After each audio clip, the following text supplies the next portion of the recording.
Welcome back to another edition of the Disney Dish podcast with Jim Hill. It's me, Len Testa, and this is our show for the week of Spurs Day, December 14th, 2020. On the show today, news and listener questions. And in our main segment, Jim talks about the history of Disneyland's Christmas tree. Let's get started by bringing in the man who says that when you have a day off, it's the night before the day off. That's the real day off. It's Mr. Jim Hill. Jim, how's it going? Excuse me, I have to break out the whiteboard. I got to parse that. There's a diagram here. There's two arrows. The friend of my friend is my enemy who beat up my day off. The friend of my friend is the enemy with the day off. There we go. Anyway, Jim, our producer Aaron tells me that today is our 300th episode of the Disney Dish. Congratulations. Wow. And out of those 300, how many of them are actually entertaining, Len? That's not really the metric that we're going for here, Jim. It's like saying how many episodes of CPO Sharky were entertaining. Well, the Don Rickles fans out there. They're up in arms again. Okay. Great. Speaking of which, Laurel and I started rewatching Friends from the beginning. Oh. Just to see how it holds up. When does the Rachel actually arrive? The hairstyle that... I'm still in season 1. So it wasn't a season 1 thing? It just... Okay. I'll go back and look. The funny thing is we were trying to figure out when stunt casting began in Friends. Like, when did Brad Pitt first show up? There we go. Yeah. Yeah. So we're working our way through that. Anyway. Okay, we'll get the game card going. Because again, when the Rachel emerges and likewise, when all those friends turn out to be Tom Selleck. All right, cool. All right, Jim, let's do a quick shout out to subscribers over at disneydish.bandcamp.com. Thanks to new subscribers Vicky the C, Nick H11, and Bill H, and longtime subscribers PJ G, Rachel H, who might be in Alaska based on what looks like a zip code, and Bruce L. Jim, these are the folks who scanned their grandmother's Christmas plates into the projection videos seen on the Hollywood Tower Hotel nightly during the holidays. And if you look closely, Bruce says you can see a giant blob of stuck-together hard candy that his Nana brought out every winter for 40 years. True story. Was that along with the relish plate? Which, again, I miss. I used to have old relatives that you'd go to there as part of the holiday table. There'd be that relish plate with the tiny pickles. Nobody does that anymore. With seasonal toothpicks, plastic toothpicks, right? There we go. But they would wash the toothpicks, at least my grandmother would, and reuse them next year. Like, don't throw those away. Those are decorations. Children of the Depression, it was hard to break them of that. I once joked with my grandparents, like I went into their pantry, and they had enough paper towels to clean up after a nuclear accident. Like, am I going to see these rolls of Bounty in the mountains of Nevada later on? Was that the plan here? What are you doing here, Doris and Leonard? So, anyway. Oh, so we are named after our grandfather, or? Yeah, actually, it's yeah. I'm actually named after both of my uncles, my Uncle Dick and my Uncle Jim. Again, that lovely family connection. That's in fact, we did the exact same thing with Alice. She's actually named after her two aunts. That is fabulous. This episode of The Disney Dish is brought to you by Ancestry.com. Ancestry.com. You really do know your family tree. All right, let's do the news, Jim. Folks, the Disney Dish News is brought to you by Storybook Destinations, trusted travel partner of the Disney Dish podcast for a worry-free travel experience every time. Book online at StorybookDestinations.com. Jim, a light week on news, but let me give two things to you. One, I was in Epcot yesterday, 2 days ago, and Spice Road Table has now closed and will reopen shortly with an updated temporary menu. Remember, all of the restaurants in the Morocco pavilion are now being run by Disney, and this is the only one that's currently open. Word on the street, though, maybe from some people talking around the Spice Road Table area, says that this entire restaurant will be reimagined by Disney. Jim, my guess is here this is going to make it more attractive to people who want to see Harmonious when it debuts. I remember we did lunch at Spice Road Table, and I mean, a nice selection of finger food and beautiful view. And I could never figure out why that particular restaurant wouldn't be successful given the view, the location. I think it's underperformed, given where it is on the water relative to the displays that we see on World Showcase Lagoon. It should be packed every single night. Absolutely. Yeah. And it wasn't. Yeah. So we'll see. I wonder if it's going to, I mean, my sense is it'll still be Moroccan food. The current temporary menu has a lot of the favorites of the old ones with the hummus fries and things like that. I mean, it's not going to become, French food or Italian food or anything like that. But I wonder what they're going to do to reimagine it to get more people in to see Harmonious. Maybe Disney can buy Paramount and then they can do the Road to Morocco restaurant. Bob Hope and Crosby. Speaking of Harmonious, have you seen the size of the barge that they floated at today on World Showcase? It's like the Death Star in the middle of the lake. Like, what is that? There was a certain subset of managers within Disney who wanted to just have some sort of Christmas light display, something just in the middle during the holiday season, and doesn't have to be the full show. It just get it out there, do stuff. And when you look at it out of the water now, in fact, what's interesting is they've actually put signage around World Showcase. Because again, people are walking around and like, what is that? It's like, fell out of the sky. The aliens will be eating out of it shortly. But yeah, no, it is huge. And if things had gone a different way, you would be hearing Christmas music and watching bulbs and snowflakes and that sort of thing being projected onto those things. Disney says that they're going to mask the size of the barges during the day by using them as water fountains. And my first question is how much water are they going to have to pump through to hide that? You would be able to hear the sound of the pumps probably from 5 miles away. That's sort of like calling Niagara Falls a water feature, right? I mean, exactly. Yeah, that's going to be kind of interesting to see if it actually works as a passive neutral water feature out there. I'll be super impressed to see it. So I'm gonna bop over there when we're done to take a look at it again. It's just outstanding. So the other thing I saw at Epcot, the Christmas decorations are up at Living with the Land. So they've done light bulbs, Christmas bulbs, and a bunch of Christmas decorations all over the greenhouse of Living with the Land. It looks fabulous as always. So folks, if you're coming down, be sure to take a ride on Living with the Land. Yeah, I think look at that. Our buddy Seth Kapersky got in there early and got some shots of it. Who do you suppose actually does the decorating there? It's pretty straightforward stuff. I think most of it is off the shelf with a few a few exceptions. So it could just be the regular cast members who are working at Living with the Land. I mean, it's strings of lights hung up on hydroponic plant apparatus. They did put green holiday lights around the sturgeon tanks. In the aquaculture, which at night when you go is either very cheery or vaguely menacing depending on the mood you're in. Was about to say that's not a reassuring color, particularly with things that are swimming around in tubes. Yeah, dun dun dun. Yeah, it's not like that. So, all right, Jim. On to listener questions. Our friend Dick writes in with a correction about our recent story of Disney characters visiting the resorts. He says, on a recent episode, you said that they've never had characters in hotels, but back in 1973, checking into the Polynesian, we had to deal with Captain Hook and Mr. Smee hustling around with the front desk, ending with Captain Hook kidnapping my wife. What a great experience it was. And there's no hint of sarcasm in that, by the way. So Dick actually sent in the photo, Jim. You see it there. Wow. Of the Polynesian with bamboo walls. Look at that. And you'll notice Mr. Smee is making off with the wife's purse at this point. I thought it was like being a porter and just taking the luggage to the room. The other thing I see is that Captain Hook doesn't have a glove on his other hand, so it's just a human hand with the Captain Hook outfit. Also, he's more pink than red in this one, but that could be the old Polaroid. That could be. That could be. But fabulous photo. Look at that bamboo wall in the back. That is just beautiful. Wow. All right, Jimmy, lots of folks sent in surveys this week, so apparently the folks at Disney Research are very, very active. Our pal Jennifer writes in with an interesting survey in which Disney is testing the appeal of different discount offers in the middle of the survey itself. Like, would you like this or would you like this? So here's the survey. If there were no state restrictions, because Jim, sometimes Disney offers sales to people who live in different states. If there were no state restrictions, which offer do you think you would have chosen here? And Disney gave Jennifer two options. Save up to $500 on a 4-night, 4-day Walt Disney World travel package, or save up to 30% on rooms at certain Disney resorts for people of these states.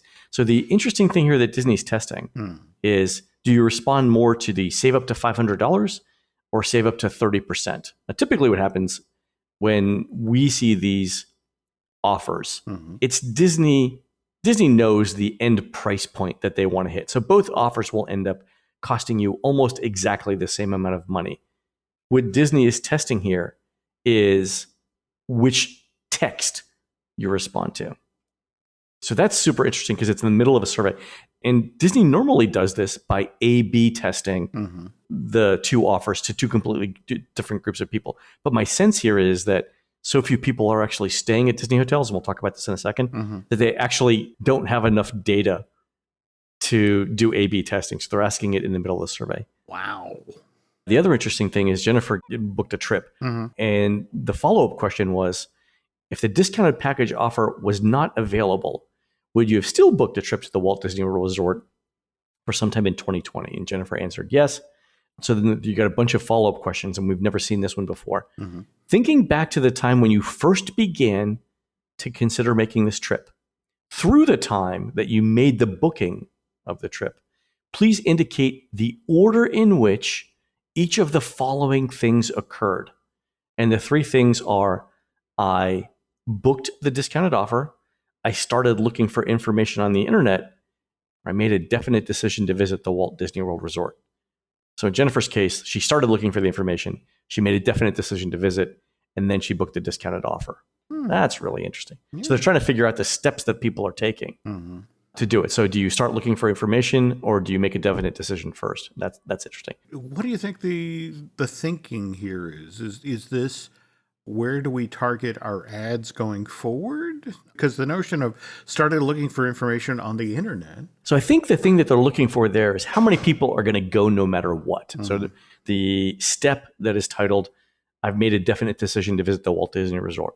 If you've already made that decision, you're probably not as price sensitive as someone who started looking for information first. Right? So if you're going, you're going. Yep. So I think that's what they're looking for there. And the reason for that is too, the follow-up question that Jennifer sent in said, if no other discount was available for Walt Disney World, would you still have booked a trip for sometime in 2020? Yes, I would have still booked a trip, or no, I wouldn't. So Jennifer actually answered no on that one, which is kind of interesting too. And here's the thing I don't understand about these kinds of questions. So Bob Chapek has said that annual pass holders aren't as profitable as guests who stay at a Disney resort, right? He said that on not the investor call from yesterday, but the last, I think, quarterly earnings call, right? But if you look at resort occupancy for Walt Disney World for November and December, some of the hotels are pretty low. Grand Floridian between November and December is going to come out at around 40% occupancy. Coronado Springs is going to come out around 40% occupancy. Contemporary Yacht Club around 60% occupancy, right? And the DVC resorts are doing better, but that's not new revenue, right? That's revenue that Disney's already booked. So like Boardwalk Villas and Bay Lake Tower are around 90%, but those people already paid for their points, right? But even then, like Saratoga is around 70% availability or occupancy, but it's still got some rooms available. So my question is this: why not offer discounts on those hotel rooms? Like there's tons of park reservations right now that are being allocated to annual pass holders. Wouldn't it be more profitable for Disney to just throw in some targeted hotel discounts to get people from out of state into like the Grand Floridian? Did you listen to any of the follow-up questions from the actual investors? Because they were asking about how are the parks doing now? Are they operating at a loss? That sort of thing. And I was figuring, with you mentioning, I think a show or two ago, about the parks moving from 20% capacity to 35% capacity. Yeah, 25 to 35, yeah. Wouldn't that be reflected in the hotel occupancy? Because that's a startling number for the Flow and Coronado Springs. Well, that's the thing. So if you notice, what's happened over the last few weeks is all of the annual pass park reservations get allocated to like Hollywood Studios, for example, on weekends and stuff like that. And then miraculously, more reservations for annual pass holders appear a few days later. And what Disney's doing is they're moving them from the other two buckets, right? From the people with date-specific tickets and from people who are staying at the hotels over. And the reason for that is there aren't that many people in those two groups who are coming to Walt Disney World. But why not make them better offers? I don't get it. We're in underwear gnome country at this point, Len. Are you familiar with the South Park episode about the underwear gnomes? No. Basically, the episode is about how underwear is being stolen, and eventually they find the gnomes that are doing it, and they actually have a whiteboard in the cave that's filled with all of the underwear. And on the whiteboard, it has underwear plus question mark equals huge profit. Okay, all right, yeah, that's it. There's a part of this equation we're not getting. There's something. Must be. Yeah. There's some, and you try and figure out the strategy from the survey questions, but I'd love to know. Anyway, Yeah. I do expect discounts to come out. I know that on Priceline, we've seen discounts for all-star movies start popping up, but they're not great. I don't think they're better than what you can get on the Disney website right now. All right, Jim, a number of listeners, including Taylor and Lucy, sent in a survey they got from Disney about their upcoming trips in 2021. And the interesting thing here is that Disney's asking them what particular aspects of the Disney experience influence them to being either fully committed or not committed to their trip. So here's the question. Which of these Walt Disney World protocols would you say have the largest influence on your being fully committed to your upcoming Walt Disney World Resort reservation? So in terms of experiences, extra magic hours temporarily suspended, Disney Fast Pass temporarily suspended, limited character dining experiences, no nighttime spectaculars, no character meet and greets, or no parades. Like, has that made you fully committed to your current Walt Disney World reservation? And to their credit, neither Taylor nor Lucy answered that those things made them feel better about their trips. There's a second category that says safety and health protocols, such as guests being temperature screened, employees being required to wear masks, limiting the number of people in the parks, I think employees temperature screened, and so on. So, those things obviously would make people more committed to their trip. The third group, though, was digital experiences, including mobile order for food, online check-in, Disney Park Pass, and digital sign-up for virtual queues. And I'm curious here to see how many people say that Disney Park Passes, like being mandatory to get into a park, make them fully committed to their upcoming Walt Disney World trip. So the way that Disney put that particular, they put that choice in with three other choices that you would definitely say, yes, this has enhanced my thing. So, mobile ordering, I think, is generally a net positive. Online check-in, I think, is a net positive. Digital sign up for virtual queues, obviously, I think that's a net positive as well. But to put this other thing that doesn't go with that, which I would consider a negative, the requirement to make reservations, I wonder how many people would just inadvertently check that. Yeah. I mean, it's just the cookie, broccoli. Exactly. Cookie, broccoli, fudge. Yeah, there we go. The next question that they sent in was this. Please select the reasons why you're choosing to visit the Walt Disney World Resort in 2021. So during that time of year, what are the factors? And so the ones that were checked were, I'm anticipating it being less crowded, and I'm anticipating being able to book my preferred Walt Disney World hotel. The other ones are that I'm anticipating that some experiences will resume. I'm anticipating that I'll be able to reserve my preferred dining experiences. There are appealing Central Florida prices, promotions, or deals.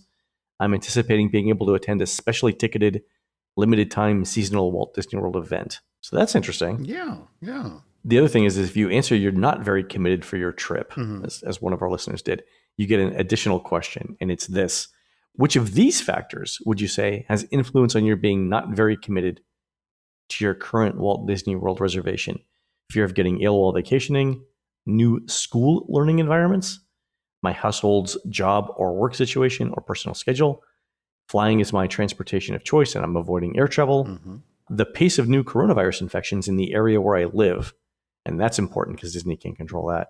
Pace of new coronavirus infections in Central Florida, overnight accommodations are required in transit to Walt Disney World, and I want to avoid hotel stays. There are quarantine requirements.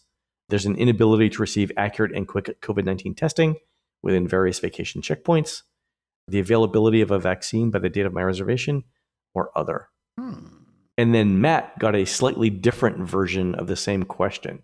Which of these options would be most likely to cause you to cancel your reservation in 2021 if it wasn't available? So which of these things, if they weren't there, would you cancel your trip over? Number of people allowed in the parks is favorable. Requirement of advanced theme park reservations go away. So hold on. Now that I'm reading this more closely, there's a lot of double negatives in here, right? Yeah. If it wasn't available. So if the requirement of advanced theme park reservations goes away, wasn't available. Oof, I could probably diagram this sentence, but boy, it would be hard. Yeah. The amount of physical distancing measures were lessened. Character meet and greets were available. Fast Pass was available.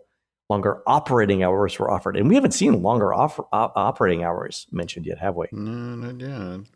Nighttime spectaculars available. Select character dining experiences available. Extra magic hours available. Guests wearing masks or face coverings is no longer required. Or none of these would cause me to cancel if they weren't available. That's an oddly worded question. Yeah.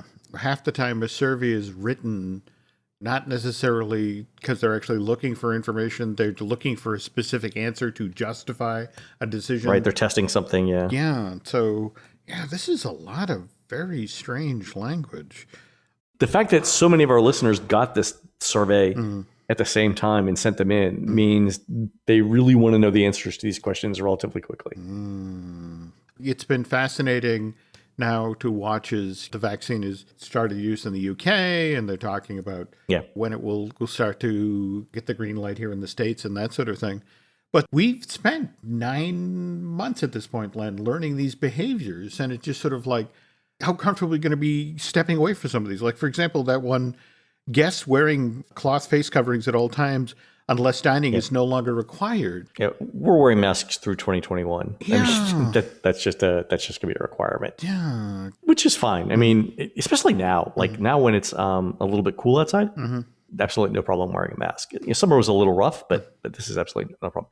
So the other thing I wanted to mention here, Jim, is that these questions are similar to the survey that our friend Gabby sent in about her recent stay at Disney's Caribbean Beach Resort. So there were lots of questions in that survey about like value for money, or how Gabby would rate her experience with the restaurants or with shopping or with transportation and with other amenities. And so the rumor right now is that neither part of Port Orleans is going to reopen until the fall of 2021.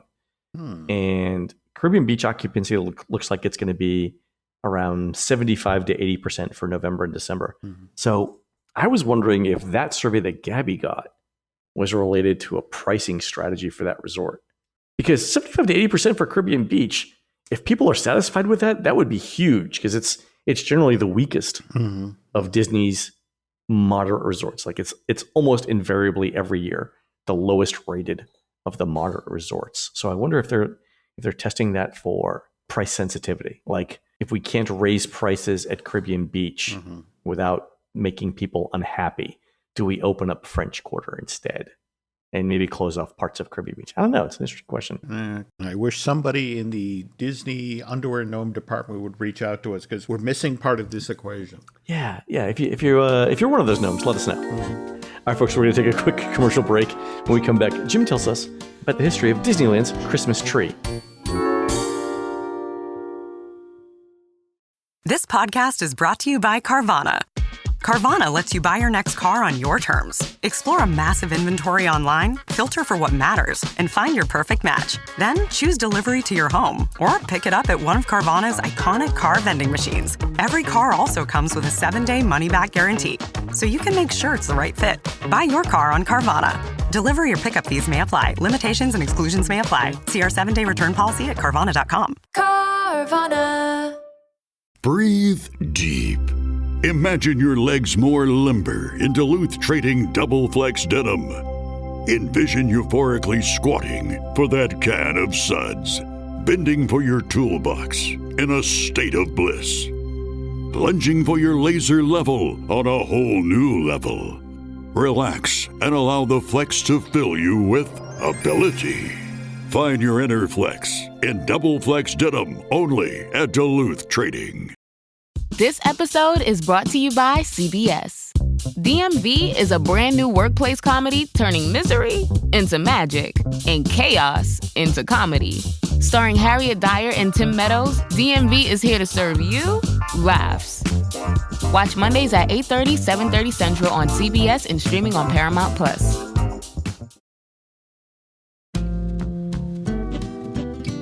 Jim, I know we're supposed to open this story with a reference to the Christmas tree at Rockefeller Center, which I actually saw. I was about to ask. I was in New York last week. Okay, yeah. and?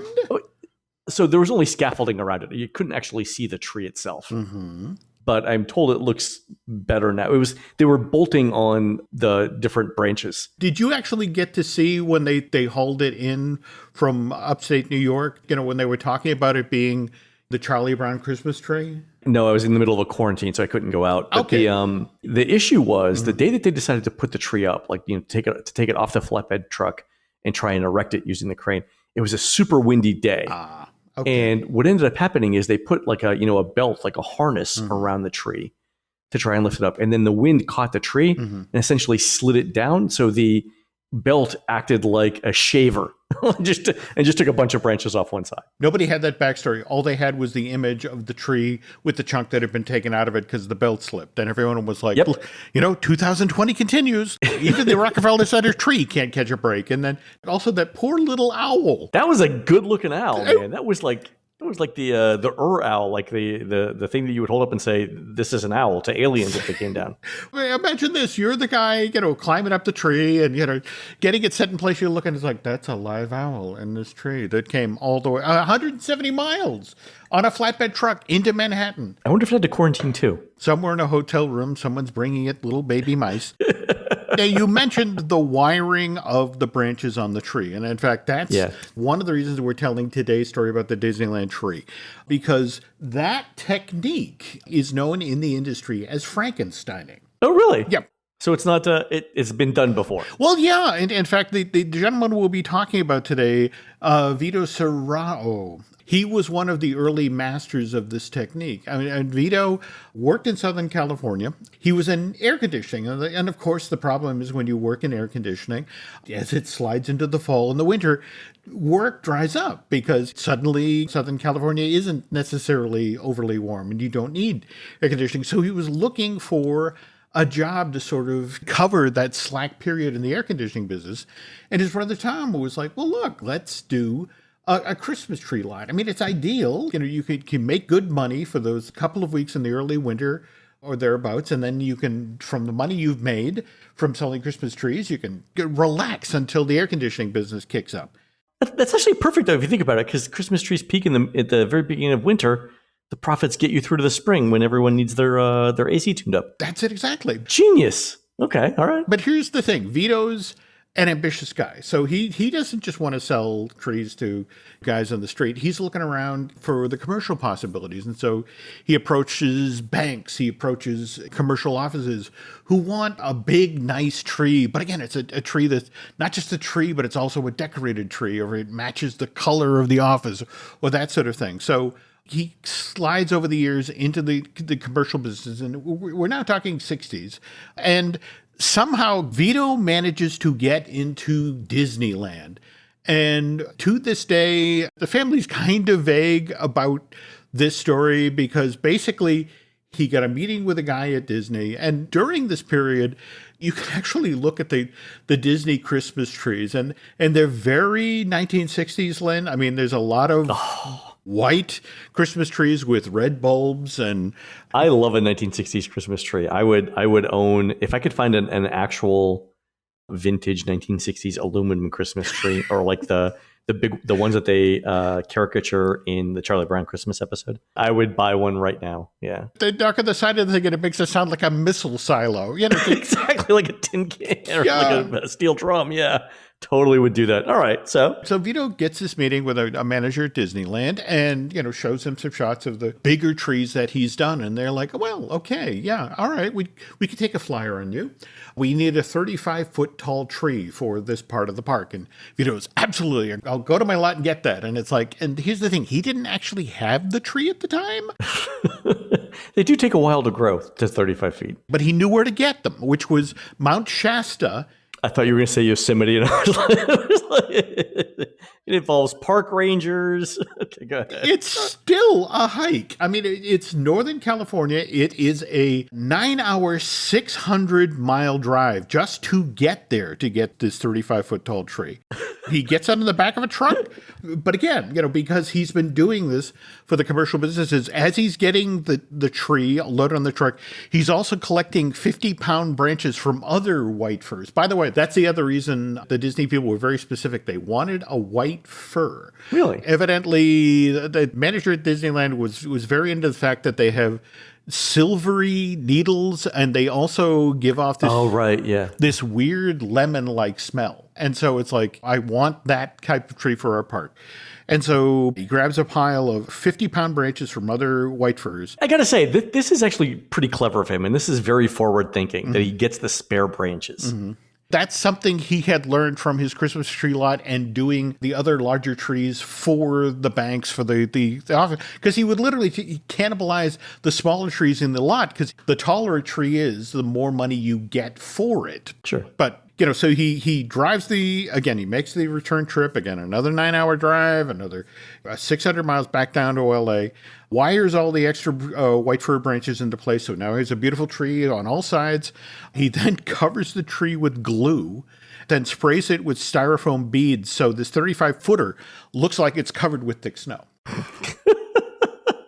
You know that Martha Stewart does this on her show, and we don't think any less of her, Jim. Oh, I know. But at the same time, in some landfill, that tree still exists. Still there, still untouched. Yeah. All right. So the folks at Disneyland love what Vito did, so much so that for the next 20 years, the Serraro family and its custom Christmas tree business became the main purveyors of Christmas trees for Disneyland Park. Over time, Disney and Vito settled into a routine. He'd head up to Mount Shasta in the late summer and select the perfect tree for Town Square. The thing is that when you're in Town Square, it's a 60-foot tall tree, Len. Oh, so we go from 35 to 60 now. There are rules about Christmas trees at the Disneyland Resort. Disneyland has to have the tallest tree. California Adventure can have a tree, and it can be as high as 50 feet tall, but it can't be taller than Disneyland's tree. So taking that into consideration, Vito and his family would go up to Mount Shasta. They'd select the perfect tree for Town Square. Each time they would cut down a tree, which, by the way, was on private land located next to Mount Shasta Trinity National Forest.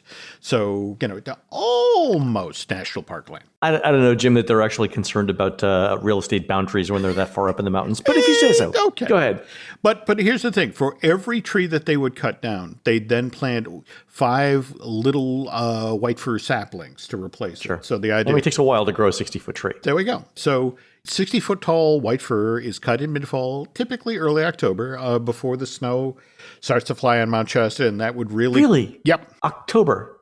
How do they keep the needles on the tree? These are professional Christmas tree people, and we're about to start Frankensteining and gluing and fireproofing this tree. So it technically, once upon a time, was a live tree. Right. So anyway, they throw the tree in a flatbed truck, and a trucking company transports it all the way down to Anaheim. White fir arrives backstage at Disneyland sometime in mid to late October, and once the 60-footer is set up backstage, the Frankenstein process begins. We've made a point of hauling all these extra white fir branches. Some years they used as many as 300 extra branches, Len, to give it that really full tree. It's a 60-foot tall tree. Yep. Jim, this process of, bringing the thing in and then having people go to work on it, it sounds to me like this is what happens with Mariah Carey on Dick Clark's Rockin' New Year's Eve. They bring her in a couple days ahead of time, people go to work on her, and then she's there. I know that for a fact there's at least 3 people who work on Spackle. Okay. All right. So they bring the tree down in October. It's 60 feet tall. Yep. They gotta do the glue. They gotta do lights, garland, ornament. How long does this take? Back in the 70s, decking the Disneyland Christmas tree, it took a dozen staffers stringing over 3,000 lights, hanging over 2,800 ornaments, with the end goal being that you have this beautiful turn-of-the-century Christmas tree that would then fit imperfectly with Main Street USA's turn-of-the-century setting. Huge time-consuming activity.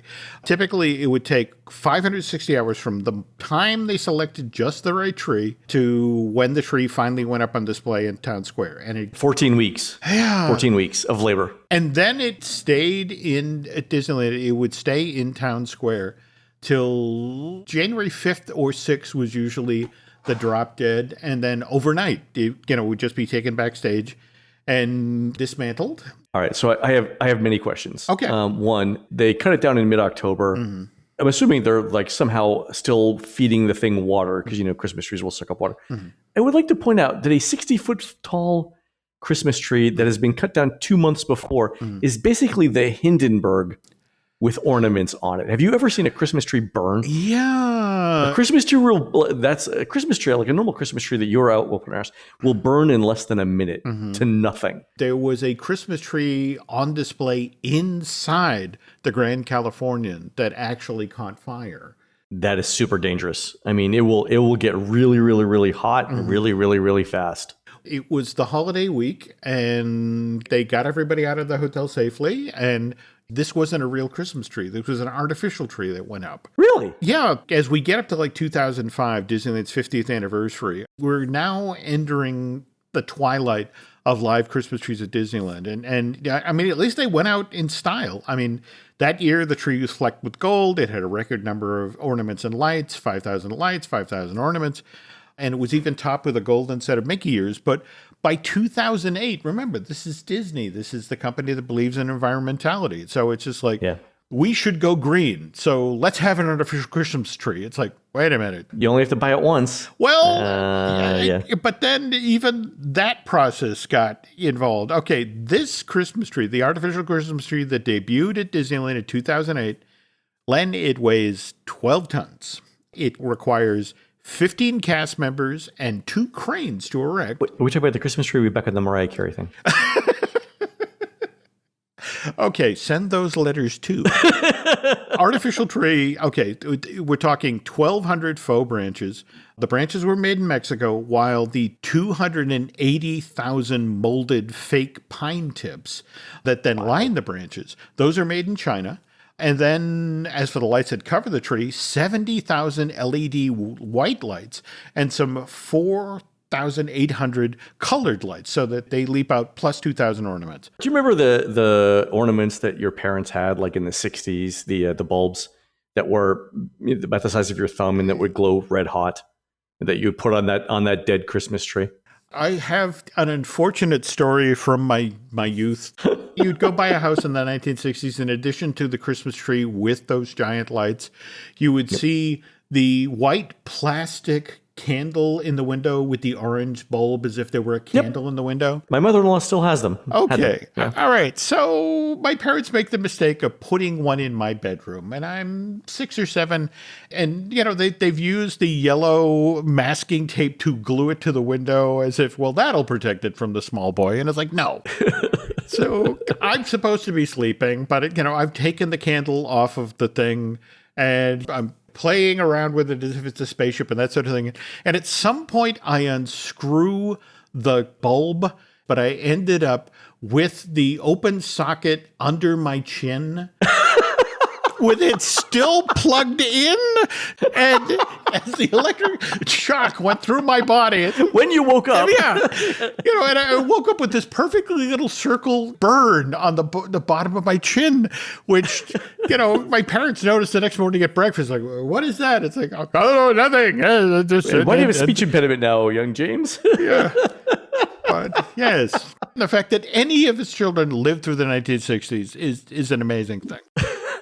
To get back to the Serrano family, okay, so yeah, they lost their Disneyland gig, and that was sad, but you have to understand that tree that stood in that theme park was seen by so many Southern Californians. Vito's custom Christmas tree, which is now, by the way, called Victor's custom Christmas tree, because Vito's son Victor took over the business a few years back, just grew and grew and grew and acquired more clients. And nowadays, that 60-foot white fir land that they used to cut down for Disneyland, that's a shrub.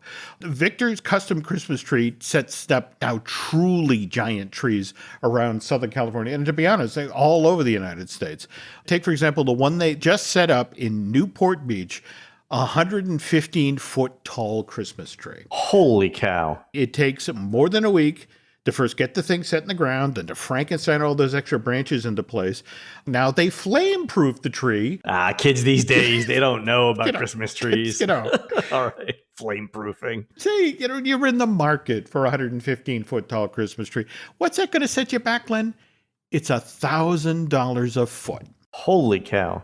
But on the other hand, the one in Newport Beach, there are families that make it their tradition to go to that particular shopping mall and, have their picture taken in front of the tree. And hey, they shop over there. So, they do get the money back. But again, you'd have to lay out $115,000 to get a tree of that size. That's amazing. So the Rockefeller Center tree probably costs about that then. Oh, easily. And one of the reasons that Disneyland wanted those trees is because of that lemony scent. And it makes me wonder, is the one in Rockefeller Center, is that now owl scented? And if so, what do owls smell like? It smells like Manhattan, I think, Jim, because I didn't notice anything when I was there. Oh, okay. Hot dog water. That's all right. We got it. So that's a great story, though, Jim. I had no idea about the Disneyland Christmas tree history. Was that fascinating? Vito has retired to Arizona, but we got to talk to this guy at some point because there's got to be some great stories about the early Christmases at Disneyland.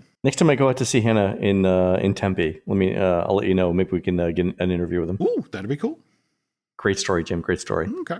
All right, folks, that's going to do it for the Disney Dish show today. Please head on over to disneydish.bandcamp.com, where you'll find exclusive shows never before heard on iTunes, including new in-park audio and a special series on Epcot storytelling. You can find more of Jim at jimhillmedia.com and more of me, Len, at touringplans.com. On next week's show, Jim tells us about the Country Bear Christmas. We're produced fabulously by Aaron Adams, who'll be singing Greg Raleigh's parts in the songs Feelin' That Way and Anytime, live on stage with Journey at the sold-out Coliseum on the world-famous Las Vegas Strip in Caesar's Palace on New Year's Eve, December 31st in beautiful Las Vegas, Nevada. While Aaron's doing that, please go onto iTunes and rate our show and tell us what you'd like to hear next. For Jim, this is Len. We'll see you on the next show.